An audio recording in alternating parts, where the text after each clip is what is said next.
Hello friends, आज हम करेंगे सेकंड कॉन्सोनेंट डायग्राफ जो कि है लेटर सी और एच से बनने वाला। और जब सी और एच एक साथ आते हैं तो वो बनाते हैं साउंड च। और जब हम शुरू में बच्चों को सिखाएंगे तो उसको च साउंड ही सिखाएंगे। और ऐसा मैं इसलिए बोल रही हूँ क्योंकि जब सी और एच एक साथ आते हैं तो इसकी दो और साउंड्स भी हैं।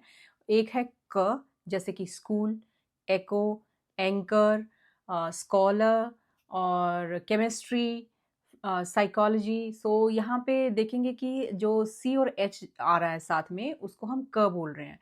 और इसकी जो तीसरी साउंड है वो होती है श, जैसे कि शैम्पेन, मशीन। सो हम लिखते सी और एच हैं लेकिन इसको प्रोनाउंस करते हैं श। इसका रीज़न क्या है कि कुछ एक वर्ड जो इंग्लिश के नहीं हैं और दूसरी लैंग्वेज से उठाए हुए हैं उनको ऐसे का ऐसा प्रोनाउंस किया गया है। तो यहाँ पे कोई ऐसा पर्टिकुलर रूल हम बता नहीं सकते हैं कि ऐसा लिखा होगा तो हम इसको श पढ़ेंगे, ऐसे लिखा होगा तो हम इसको क पढ़ेंगे।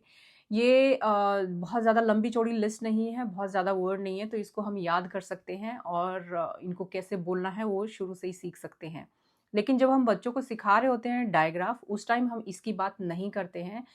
क और श जो साउंड्स हैं वो हम बाद में सिखाते हैं। बाद में जैसे कि बच्चों को हम स्पेलिंग याद करवा रहे होते हैं तो उसी के अंदर आ जाता है, अलग से एज अ रूल नहीं पढ़ाया जाता है क्योंकि इसका कोई पर्टिकुलर रूल है नहीं। जैसे कि क जो साउंड है मोस्टली जो वर्ड ग्रीक से लिए हुए हैं, ऐसे के ऐसे जो ग्रीक वर्ड्स हैं उनमें क आता है। जैसे उनका वर्ड होता है स्कॉलर।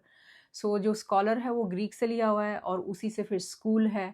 सो वहाँ पे सी और एच की जो साउंड है वो क ही पढ़ी जाएगी। उसी तरीके से केमिस्ट है, केमिस्ट्री है, साइकोलॉजी है और कैरेक्टर है जो कि बच्चे काफ़ी यूज़ करेंगे, स्टमक है। सो इन सब में सी और एच की साउंड क रहेगी।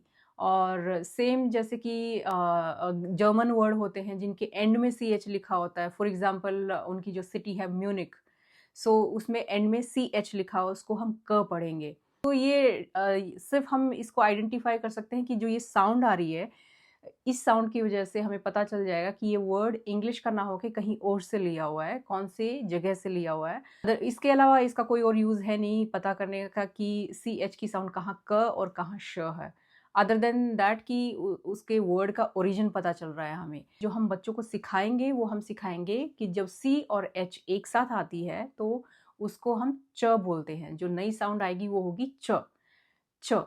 एंड इसके लिए हम एग्जांपल दे सकते हैं जैसे कि chess, chin, cheek, chest, chair, chart, chop, chip, chapter, chalk. So ये काफ़ी सारे वर्ड हैं जहाँ च की साउंड बिगनिंग में है। जैसे हमने श साउंड एंड में की थी वैसे च की साउंड एंड में भी आती है। For example lunch, bunch, bench, teach, touch, each, reach.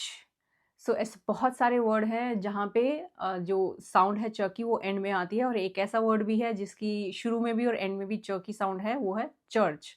सो शुरू में भी और एंड में भी वी हैव च एंड च साउंड। सो ये था डायग्राफ सी एच और इसकी साउंड होती है च। And I will see you in the next video with another digraph.